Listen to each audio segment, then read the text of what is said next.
الله الرحمن الرحیم. سلامونه او نیکې هیلې تاسو ټولو قدرمنو لیدونکو ته. هیله لرم چې روغ او جوړ اوسئ او د صحت جامه مو پر تن وي او د روژې مبارکه میاشت مو تر دې دمه په خیر ترسره کړې وي. دوستانو زه محمد زکي د کلرز اف افغانستان د یوټیوب چینل څخه یو ځل بیا ستاسې حضور کې یم.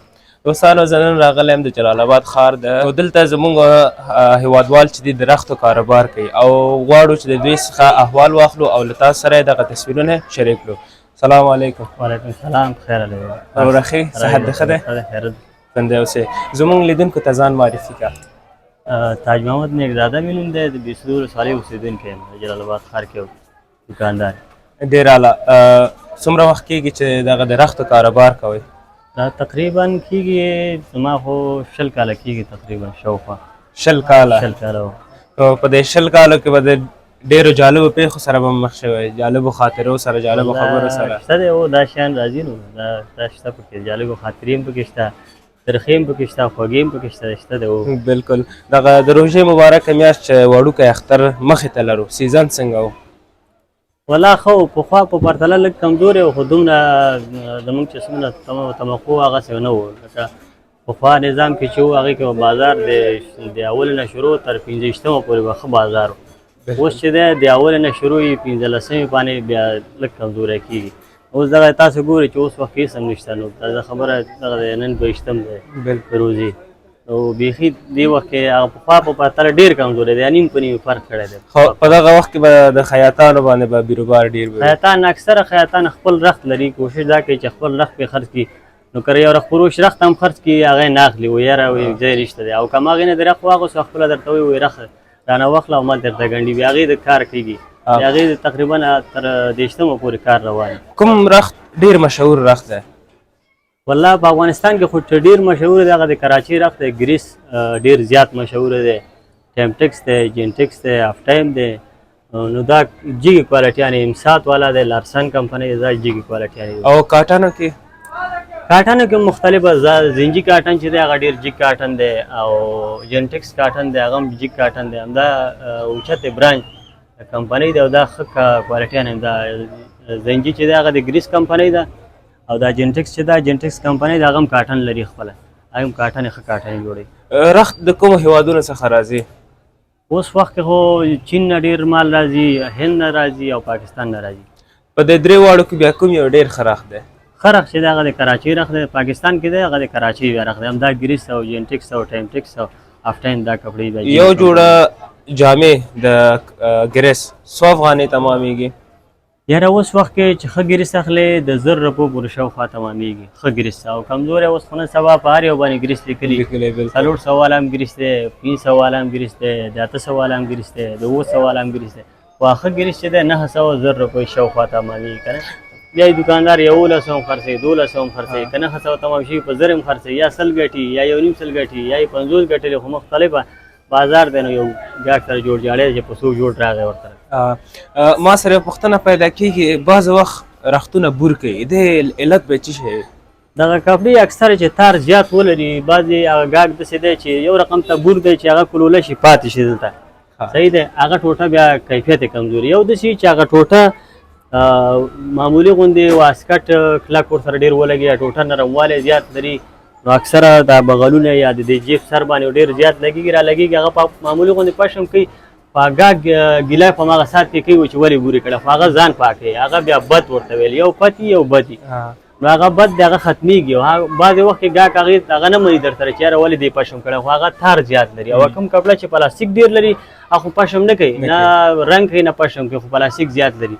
او دا کومې کپړې چې معمولي غوندې پت غوندې وکړو هغه تار زیات لري. اوس دلته اکثره زموږ هېوادوال چې دي هغه معمولي غوندې ټوټه چې تار ولري، موږ یې په دې نظر کوو چې دا ملګری دی، ټوټه نرم ورته ورکړو، تار یې بدن یې ورسره خوشحاله اوسېږي، ځکه اوړی را روان دی ګرمی که نه، هغه معمولي غوندې پشم وکړي، هغه وایي ولې دې پشم کړی، که موږ ورته څومره قناعت ورکوو هغه یې موږ سره نه مني. او بعد وخت یو ټوټه د هغه خپله دغه پاکستان ته موږ چې ځو اکثره کمپنیان والا وایي چې موږ په دې نه پوهېږو دا کپړه به رنګ کوي یا نه کوي، هغه د رنګ ذمهواري نشته، نه څوک نه پوهېږي، خو دوکاندار خپل هغه دوکانداري کوي، وایي چې یاره رنګ نه کوي او بور نه کوي، هغه ساعت کې ګاګ ته وایي چې رنګ کوي خو نه علي. او دا د بور مسله چې دا کپړه چې ډېره نرم وي دغه وجې، او د رنګ چې اکثره دا تورکاري رنګونه رنګ کوي، سپینکاري بیا نه کوي. دغه خیاطان چې د کاټن رخت اخلي دوی یو ځل مینځي، د دې علت څه شی دی؟ دا کاټن خو خپله مایه لري، دا سخواله لري، کلکې که نه. دا کله اوبو کې واچي خپله هغه مایه یې ځي، سوچه تاري که نه، دا تار پاتې کېږي، بیا یې مینځي. یو خو دا کاټن 4.5 متره ورکوو، د ګنډلو نه مخکې مینځي، دا ځان را ډکوي چې کله یې ډک و 4 ته ځان را برابروي، نه بیا لنډېږي نه اوږدېږي. په دې خاطر باندې په یو اندازه ولاړ اوسېږي. خوشحاله شوم وروره، مننه. کور ودان خیر اوسه.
قدرمنو لیدونکو، بیا هم ستړي مه شئ. اوس راغلي یو اجغلجي مارکیټ ته او دلته زموږ هیوادوال په خیاطۍ او فروشۍ کې مصروف دي. نو دلته یو تن خیاط ورور سره خبرې کوو، له موږ سره پاتې شي. سلام علیکم. وعلیکم السلام. صحت د ښه دی انشاءالله؟ خیر بخیر کله روژه په خیر تېرېږي؟ په خیر تېرېږي. خیر ځان زموږ لیدونکو ته معرفي کوي. جعفر خیاط یم، یو تن د غلجي مارکیټ یو دکاندار. ډېر ښه وروره. څومره وخت کېږي چې په دغه برخه کې تاسو کار کوئ؟ تقریبا مونږ خو 2 څلوېښت کاله کېږي. 2 څلوېښت پدري پیشه ده زمونږ. ښه، ډېر ښه. ته خپله خیاط یې وروره؟ خپله خو یو هغه یم په حساب باندې سلمان یم، دکاندار، خیاط نه یم. ښه، خیاط نه. څومره وخت کېږي چې په اجغلجي مارکیټ کې تاسو یاره تقریبا اجغلجي مارکیټ کې داسې یو 22 کاله شاوخوا زمونږ. 22 کاله. یو جوړه تاسو څو افغانۍ ګنډئ؟ یو جوړه جامې مونږ 4.5 افغانۍ ګنډو، ساده جامې. ساده جامې. او کلک ډیزایندار شي خبره؟ ډیزایندار خو بیا مختلف ډیزاینونه دي. بعضې دغه اوس ما چچولې د ټریپل سلۍ وایي، دا تقریبا 800 ده. بعضې یو سلۍ هغه 5.5 یې راځي، بعضې ډبل سلۍ، بعضې داسې ډیزاینونه چې لاسي کارونه لري. لکه تا وختي مثال هغه عکسونه دي واخیستل 3000 افغانۍ، 3.5 افغانۍ، مختلف ډیزاینونه دي، هر یو قیمت جدا جدا. او د واسکټ بیه؟ واسکټ تقریبا راځي تکې سره 1200 داسې 1400 شاوخوا تکې سره راځي. تکې سره 1400. او سنا دوختې 20 افغانۍ راځي. 20 افغانۍ راځي. وروره موږ ته یو جالبه خاطره به د شریک لیدونکو سره، ځکه ستاسو دغه برخه د جالبو خاطرو څخه ډکه ده. جالبه خاطره دغه ده، دې وخت کې د خیاطانو باندې دغسې سیسټمونه داسې کېږي چې یو کس فرمایش درته درکړي، هغه فرمایش ته تیار کړی نه وي او بېرته ورته وصل نه کېږي چې تیار یې کړي. نو بس به ګاک ته خپې هغه نیسه ګیر نیسه چې خیر دی اوس یې ویسه اختر نه بعد راشه بیا به درته جوړ کړو. خو بس څنګه کوي نو بس کور یې ودان ګاکان بیا هغه کوي رعایت کوي، بس د اختر نه بعد ورته جوړ انشاءالله، مشکل نه. د اختر سیزن څنګه دی؟ اختر سیزن ماشاءالله ښایسته سیزن دی. جوړې اخلئ اوس هم؟ اوس فعلا خو بندې کړي دي، کار پوره شوی تقریبا. هغه کوم ټارګټ چې زمونږ و هغه پوره شوی دی، نور خو نشو کولی. بیا د اختر ورځ کې هم تاسو خلاص یاستئ؟ نه تقریبا مونږ د اختر ورځ داسې 8 یا 9 بجو پورې خلاص یو، بیا هغې نه باندو، هغې نه بعد تقریبا د 4 5 بیا خلاصېږو، دکانونه بیا خلاصېږي. خوشحاله شوم وروره. کامیاب اوسئ.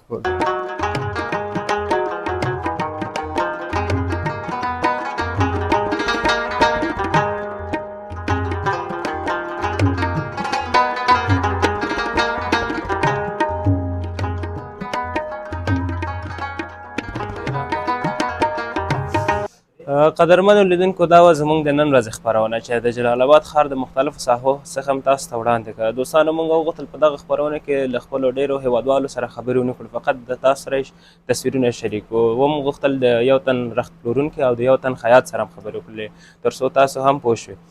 تر بله خپرونې پورې چې زه محمد ذکي حکیمي د کلرز اف افغانستان د یوټیوب چینل څخه ستاسو حضور ته حاضرېږم. تاسو په لوی رب سپارم. الله مو مل شه. دوستانو زموږ چینل ځان سره سبسکرایب کړئ، ویډیوګانې هم لایک کړئ او د خپلو ملګرو سره شیر کړئ. والسلام.